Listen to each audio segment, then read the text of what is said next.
আল্লাহ রাসূল বলছেন, যুবক, ক্ষমতা থাকলে বিবাহ করো। ক্ষমতা মানে স্ত্রী মিলনের ক্ষমতার নাম ক্ষমতা নয়। ক্ষমতা মানে মোহর দিতে পেরেছি 2 লক্ষ, তার নাম ক্ষমতা নয়।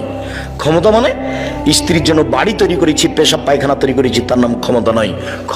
সেভাবে বসে, তার নাম ক্ষমতা। আয়েশা রাদিয়াল্লাহু তাআলা আনহা বলছেন, তার বদনামের কথা, তার খালাকে নিয়ে পেশাব পায়খানা করতে বাইরে গেছে, তো ফিরে আসার সময় তার খালা পায়ে কাপড় বেঁধে পড়ে গেছে।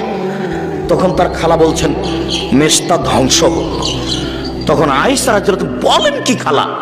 মেশতা হচ্ছে বদরি সাহাবী, আপনি তার বদদুয়া করলেন কেন? কেন খালা বললেন মেশতা ধ্বংস হোক? খালা, এই কথা কি আমার আম্মা জানেন? হ্যাঁ, সবাই জানে। একটু পর আল্লাহ নবী এসেছেন বাড়িতে। তখন আল্লাহর নবীকে আয়েশা বলছেন, আমি আমার বাপের বাড়ি যেতে অনুমতি চাচ্ছি। বুখারী মুসলিমের হাদিস। আমি বুঝাতে পারিনি কি বলতে চাচ্ছি।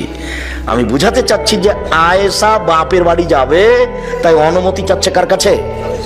স্বামীর কাছে। আমি যদি বুঝাতে না পারি, তাহলে আমি অক্ষম, জাতিকে বুঝাতে পারলাম না যে ধর্ম কাকে বলে। আপনার স্ত্রী আপনাকে না বলে পা বাইরে ফেলতে পারে না, এই কথা মুহাম্মদ সাল্লাল্লাহু আলাইহি সাল্লাম বলেন। পৃথিবীর সবচেয়ে দামি মহিলা এই জটিল পরিস্থিতিতে স্বামীকে না বলে বাড়ির বাইরে যেতে পারছেন না। বাড়ির বাইরে যাওয়ার কোনো অধিকার নেই। আর একটা ঘটনা দেখবেন, শুধু খালি ওই যে স্বামী কবরস্থানে এখানে দাঁড়িয়ে হাত তুলে দোয়া করছেন, এইটুকু গেছেন বাইরে, তাই মাথায় কাপড় দিয়ে যাচ্ছেন।